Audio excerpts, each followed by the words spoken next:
If you couldn't tell, we are in the C5 Corvette, which is now more droney than ever because some of the interior panels in the back are taken out. That's a story for a different day. But in this video, we're going to talk about the most commonly asked about mod that I have on the C5 Corvette. Now, not to blow wind up my own skirt, but this Vette did turn out very, very clean. It's very sharp looking. It's not overdone, but the mod that I get asked the most about, you wouldn't even expect it, to be honest.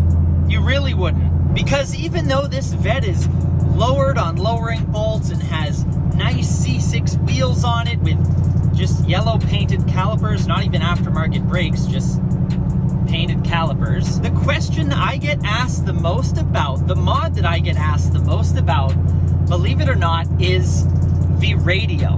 And I personally do believe it. I get why it happens, because simply put, this is the best radio that you can put in the C5 Corvette, or any car for that matter. I'm talking a big game here, I know. So let's meander our way back to the house where I can shut this thing off so you can actually hear me speak. Some of you may hate that, but some of you would like to hear what I have to say about the greatest aftermarket, holy drone, the greatest aftermarket radio. That is terrible. Sounds like I'm getting abducted by aliens from the back. That sounded inappropriate.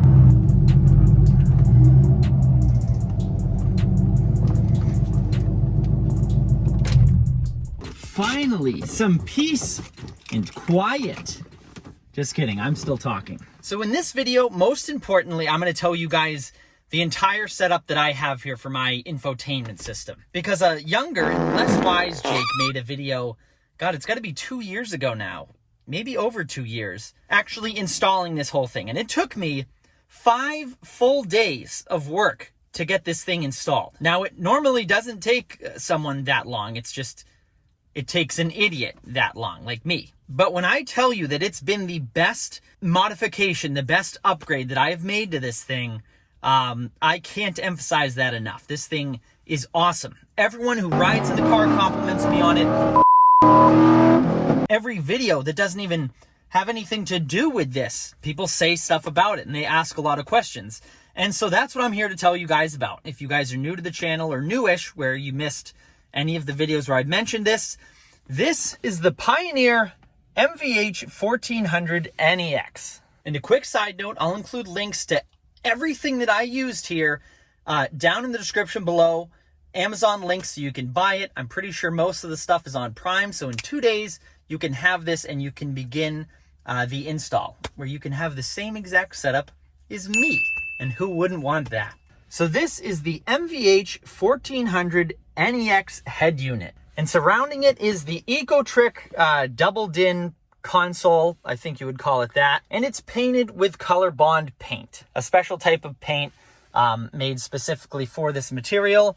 And it's made in specifically Chevy, I believe it's called Jet Black, to match the rest of the Jet Black interior. Now behind this, I can't really show you, is an access interface. And that's essentially in there so that it works with my Bose sound system. I'm drawing a blank right now if every C5 came with Bose. I think starting one of the years it did, I believe. I could be wrong. Correct me if I'm wrong. Just please be nice about it. But the access interface is essentially there so that you can use an aftermarket head unit with the special Bose sound system that's in the C5. There's something about each speaker having its own amp or something, and you need to use this. I didn't do a whole lot of research. I'm just not a very smart person, but the access interface, I want to say, was like 50 or 60 bucks.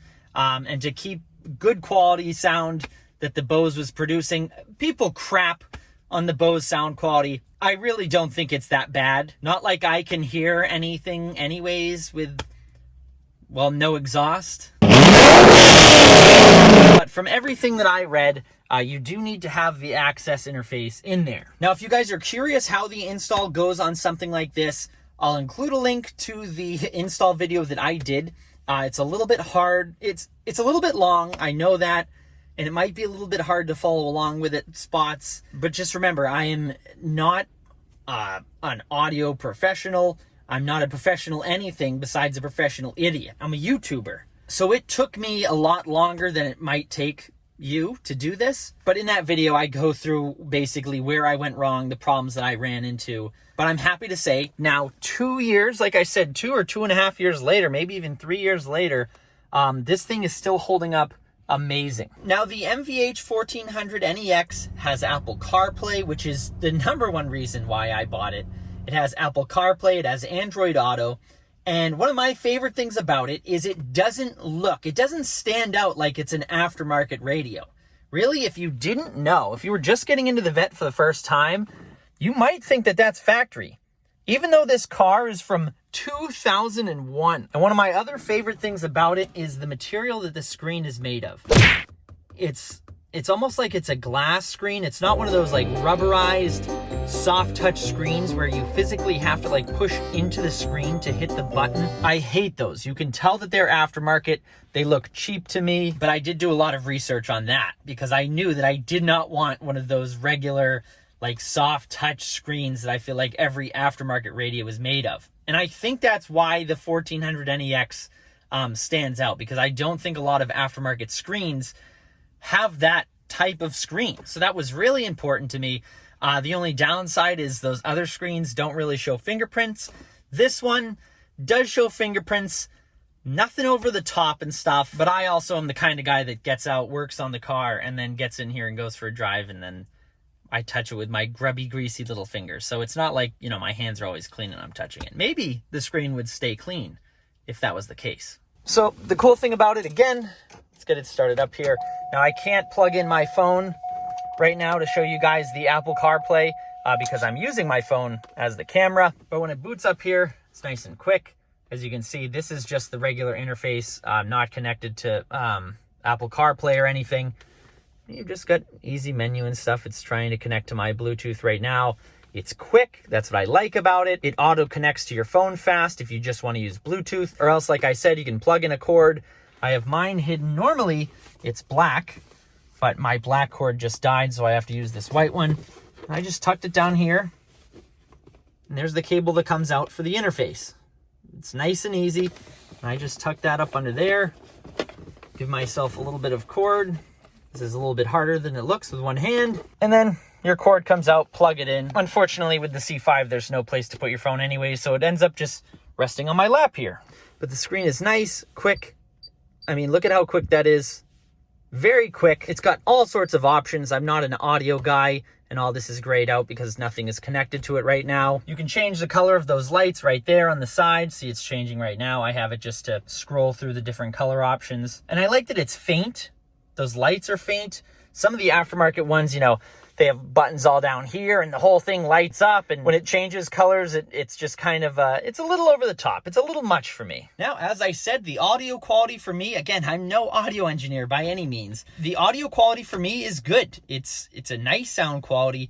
I wanted to keep the Bose sound system in here. I didn't want to mess with putting aftermarket speakers in and all that. I just wanted a nice touchscreen head unit mainly, so I could use Apple CarPlay and have Waze on here. This thing has been, without a doubt, one of the best ways to update the C5, because from the outside and from a viewpoint everywhere else, they're not that dated of cars. You know, they could pass for something a lot newer than they actually are.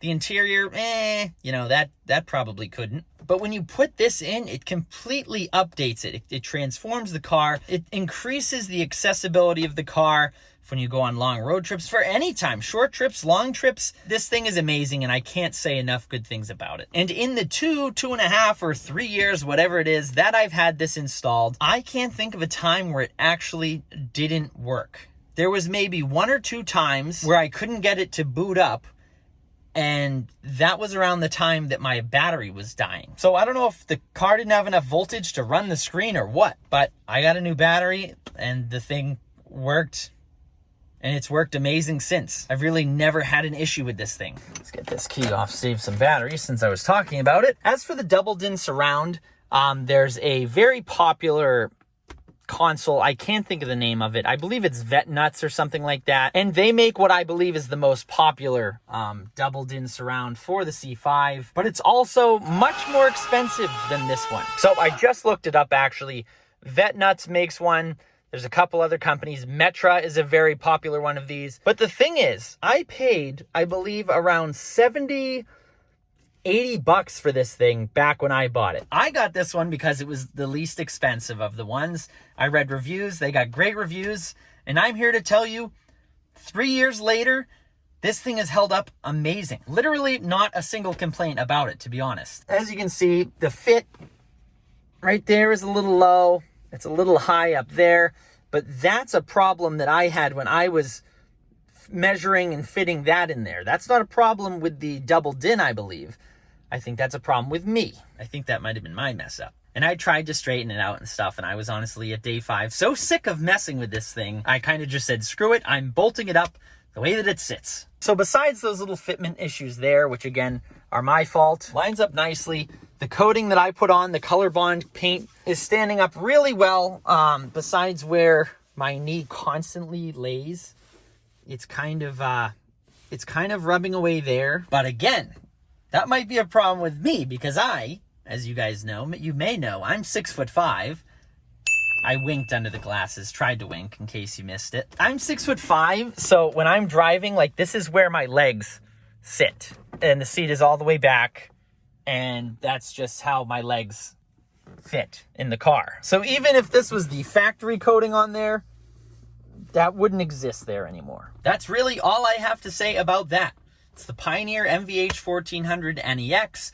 It's the EcoTrick Double DIN console, and it's the Access numbers and letters interface that lets you use the aftermarket head unit with the Bose sound system, the Bose premium sound system. Any other questions, comment them down below. Again, I'll link everything that I used for this install down below as well for you guys to check out. And if you do purchase from those links, Amazon does give me a tiny, when I say tiny, a very small commission for sending you to that link. So you help keep the lights on at the channel if you do buy any of the items. But again, any questions, comment them down below. I'll do my best to get to them. I'm very, very bad at answering comments. So you're better off, honestly, to go watch me, a younger and less wise me, and a little bit more cringy and awkward me. Watch the video on the install. I probably answer any questions you could have. This thing gets 5 stars in my book. Can't say enough good things about it. And no,